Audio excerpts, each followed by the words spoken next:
ক্রিকেটের সবথেকে মর্যাদাপূর্ণ এবং রাজস্বিক ফরম্যাট ধরা হয় টেস্ট ফরম্যাটকে। আর সাদা জার্সির সেই খেলার সবথেকে বড় লড়াইটা হয় সবচেয়ে পুরনো দুই দল ইংল্যান্ড এবং অস্ট্রেলিয়ার মাঝে।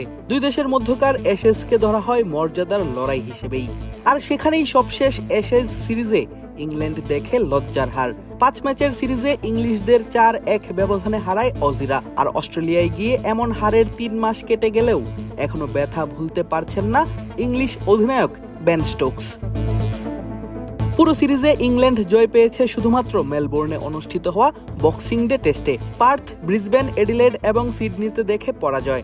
এরপরই আলোচনায় আসে বেন স্টোকসের অধিনায়কত্ব নিয়ে। শুধুই ঝুলছিল তার দায়িত্ব। শুধু অধিনায়ক নয়, কোচ ব্রেন্ডন ম্যাককালামের দায়িত্ব নিয়েও চলছিল অনিশ্চয়তা। তবে গত সোমবার ইংল্যান্ডের ক্রিকেট বোর্ড জানায় স্ব দায়িত্বেই বহাল রাখা হচ্ছে তাদের। আর এরপরই নিজের ইনস্টাগ্রামে বিশাল এক লেখা পোস্ট করেন স্টোকস। সঙ্গে যুক্ত করেন কোচ ব্রেন্ডন ম্যাককালাম এবং ব্যবস্থাপনা পরিচালক রব কির ছবি। সেখানেই স্টোকস লিখেন, গত 3টি মাস ছিল তার অধিনায়কত্ব জীবনের সবথেকে কঠিন সময়। গত 3 মাস নিঃসন্দেহে আমার অধিনায়কত্বের যাত্রার সবচেয়ে কঠিন সময় ছিল।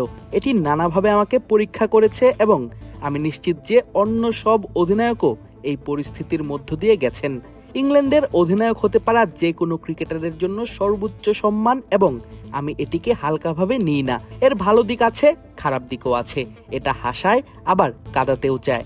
এটা পুরোপুরি গ্রাস করে ফেলে এবং মাঝে মাঝে মনে হয় এটাই যেন জীবনের একমাত্র অবলম্বন।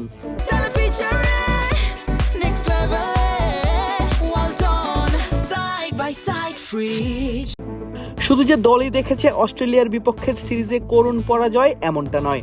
অলরাউন্ডার বেন স্টোকস নিজেও ছিলেন ছন্দহীন। 5 টেস্টের 10 ইনিংসে বল হাতে শিকার করেছেন মাত্র 15 উইকেট। ব্যাট হাতে পরিসংখ্যানটা আরো বাজে। 10 ইনিংসে তার রান মাত্র 184। স্বাভাবিকভাবেই এমন পারফরমেন্সে নিজের প্রতিও খুশি নন এই পেস বোলিং অলরাউন্ডার। স্বীকার করেন নিজের ভুলগুলো। আমরা আমাদের সর্বস্ব দিয়ে দেব। আমরা জানি এই পথে আমরা ভুল করেছি এবং সেই ভুলগুলো থেকে আমরা শিখছি।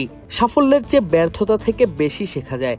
আমি ক্রিকেটকে দারুণ ভালোবাসি, এই দলকে তীব্রভাবে ভালোবাসি, ইংল্যান্ডের অধিনায়কত্বকে খুবই ভালোবাসি এবং এই ভূমিকায় আরো অনেক কিছু দেওয়ার আছে আমার। আমি খুব খুশি যে ম্যাককালাম এবং রবের সাথে এটি করতে পারছি। অ্যাশেজ নিয়ে ক্রিকেটারদের পাশাপাশি ভক্তদেরও থাকে বাড়তি আগ্রহ। শুধু অস্ট্রেলিয়া কিংবা ইংল্যান্ড নয়, পুরো বিশ্বের দর্শকরাই ভাগ হয়ে যান 2 ভাগে। আর ইংল্যান্ডের এমন সিরিজ হারে তাই মন ভেঙেছিল অনেক দর্শকদেরই। তাদের উদ্দেশ্যেও লিখেন ইংলিশ এই অধিনায়ক, যারা আমাদের সমর্থন করেন তাদের প্রত্যেকের প্রতি কৃতজ্ঞতা জানাই। আমরা যা করছি অনেক কারণেই তা করি। তার মধ্যে একটি কারণ হলো আমাদের সমর্থক ও ভক্তদের আনন্দ এবং গর্বের অনুভূতি দেয়া। ভবিষ্যতে আমরা যতটা সম্ভব এই কাজগুলো করার লক্ষ্য রাখবো।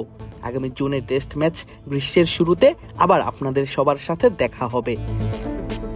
আগামী জুনে নিজেদের ঘরের মাটিতে নিউজিল্যান্ডের বিপক্ষের টেস্ট ম্যাচ দিয়ে শুরু হবে ইংলিশদের নতুন মৌসুম। আগস্টে তাদের প্রতিপক্ষ পাকিস্তান। তার আগে নিজেদের সর্বোচ্চ প্রস্তুতিটাই যেন নিচ্ছে বেন স্টোকসের দল। আদিব আশরাফ, ক্রিক ফ্রেন্জি।